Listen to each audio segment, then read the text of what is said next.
আমরা সবাইকে বিশৃঙ্খলা না করার জন্য অনুরোধ করছি। আমরা সবাইকে বিশৃঙ্খলা পরিহার করার জন্য অনুরোধ করছি।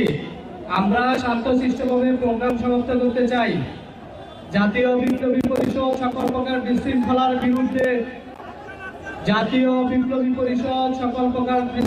বিরুদ্ধে আমরা সবাইকে শান্তশিষ্টভাবে আজকের প্রোগ্রাম বাস্তবায়ন করার জন্য যে ফারুক হাসানের কোনো বাঁচার উপায় ছিল না, এক ধরনের গণপিটুনি দিয়েছে।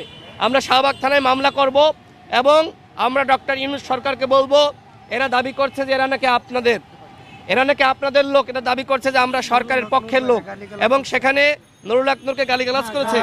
আজকে রাতের মধ্যে গ্রেফতার না করলে চূড়ান্ত আন্দোলন ডাকতে হবে। সেখানে গণ অধিকার পরিষদের নাম বলেছে, তারপরেও গণ অধিকার পরিষদের নাম নাকি সে জানে না। কিসের বিপ্লবী সংগঠন? এদেরকে প্রতিহত করা হবে।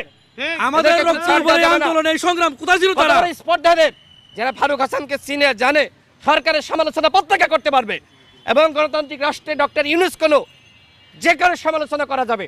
সুতরাং এই জায়গায় যদি সমালোচনা করার কারণে এইভাবে এই নব্য গজিয়ে ওঠা কিসের বিপ্লবী? এটা কোনো বিপ্লবী না। এদেরকে আমরা প্রতিহত করব। পুলিশকে বলেছি, পুলিশ যদি ব্যবস্থা না নেয় তাহলে কিন্তু আমরা এদের বিরুদ্ধে ব্যবস্থা নিব, কোনো ছাড় দিব না।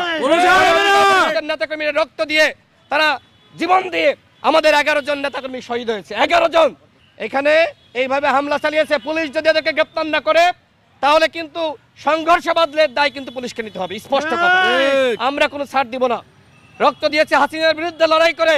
এখন যদি সরকারের নব্য গজিয়ে ওঠা সংগঠন দাবি করে এইভাবে আমাদের নেতাকর্মীদেরকে হামলা করে, আমরা বিন্দু পরিমাণ ছাড় দিব না।